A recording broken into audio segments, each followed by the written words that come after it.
근데 여기서 포기하면 수학이라는 과목을 포기한 수포자가 되는 거죠. 그럼 어떻게 해야지 중2 수학을 극복할 수 있을까요?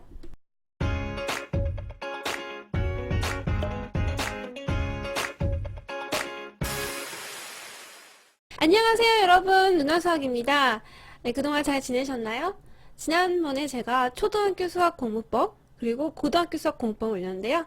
이번에는 제가 중학교 수학 공부법 준비해왔습니다.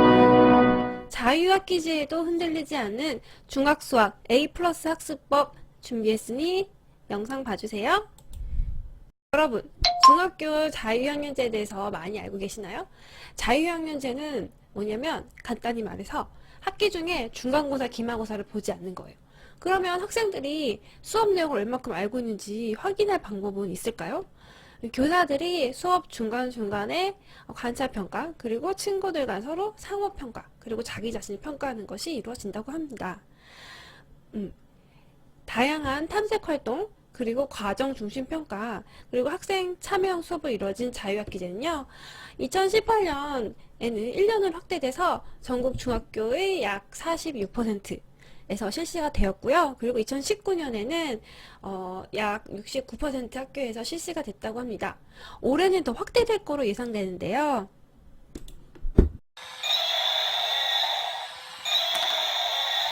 그러다 보니까 중학교 1학년에 올라가서 열심히 공부해야지 라고 마음을 먹었는데 시험을 안 봐요.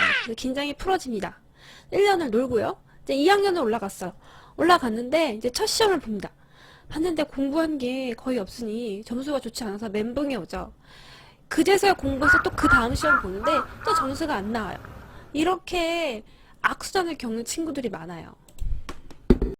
좋은 취지의 자유학년제지만 이런 부작용은 무시 못할 것 같습니다.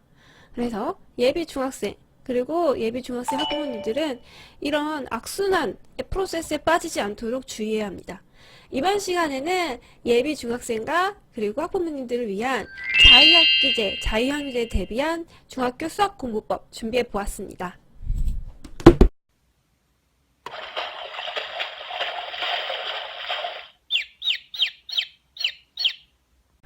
먼저 중2 수학부터 볼게요. 중학교 1학년 때는 정말 중요한 수학을 배웁니다. 중1 수학이 고등학교 수학에 아주 기초가 되는 내용이에요. 왜냐하면 자 1학기 때는 실수, 방정식, 함수를 배워요. 정말 중요한 개념이죠. 그리고 2학기 때는 입체도형, 공간도형을 배우는데요. 이게 고등학교 기하의 아주 기본 개념입니다. 이렇게 수학의 기초를 다지는데 중요한 내용을 중학교 1학년 때 배우는데 많은 학교에서 자유학년제를 실시해서 시험을 보지 않아요. 중1 때 시험을 보지 않아서 학생들이 공부를 안 하죠. 그리고 중2가 올라가서 시험을 봐요. 봤는데 점수가 안 나와요. 그럼 이제 또 수학을 포기하고 이런 또 악순환이 반복이 되는 거죠.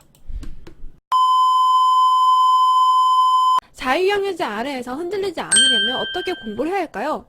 첫 번째로 일단 공부하는 습관을 길러야 합니다. 계획을 짜서 하루에 일정 시간 동안 수준에 맞는 수학 문제집을 푸는 그런 습관을 들여야 돼요. 두 번째로 시험에 대비하는 훈련을 해야 합니다. 중2 때 첫 수학 시험을 본 학생들이 공통적으로 하는 말이 시간이 부족해서 문제를 다 못 풀었어요 예요. 시험 시간에 문제를 다 못 풀었다는 거죠. 시간 관리를 잘 못해서 뒷부분에 서술형 문제를 다 못 푼 학생들이 많아요. 이런 경험을 하게 되면은 이제 시간 관리에 대한 압박을 갖게 돼서 다음 시험에도 또 시간 관리를 못 해가지고 뒷문제를 못 풀기도 하죠. 그리고 정해진 시간 안에 문제를 푸는 그런 연습을 해야 합니다. 이 두 가지를 성공적으로 한 학생은 심화 문제도 도전을 봐야 됩니다. 대부분 수학시험에서 변별력을 확보하기 위해서 심화 문제를 두세 문제 정도 내거든요. 이걸 놓치면은 90 정도 받기 어려워요. 그래서 심화 문제도 공부하면서 100점 받을 수 있도록 노력해야 합니다. 중1 때까지 수학의 기초를 배운다면은 중학교 2학년 때부터는 진짜 고등수학의 기본을 배웁니다. 공부의 양도 많아지고요. 그리고 난이도도 확 높아져요. 중2 때 첫 수학 시험을 보잖아요. 그쵸? 점수가 형편없게 나와서 실망하기도 합니다. 근데 여기서 포기하면 수학이라는 과목을 포기한 수포자가 되는 거죠. 그럼 어떻게 해야지 중2 수학을 극복할 수 있을까요?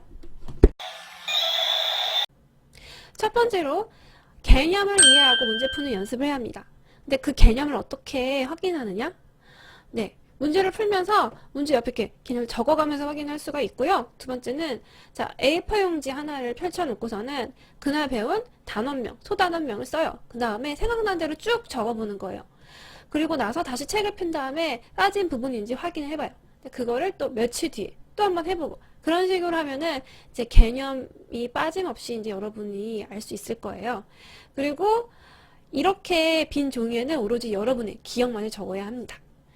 두 번째로 본인의 수준에 맞는 수학 문제집을 한 권이라도 제대로 푸는 것입니다. 어려운 수학 문제만 매달리면은 네, 수학이 더 싫어질 수가 있거든요. 그래서 실력에 맞는 본인의 수준에 맞는 개념 중심의 수학 문제집을 한 권 선택해서 제대로 한번 풀어보세요.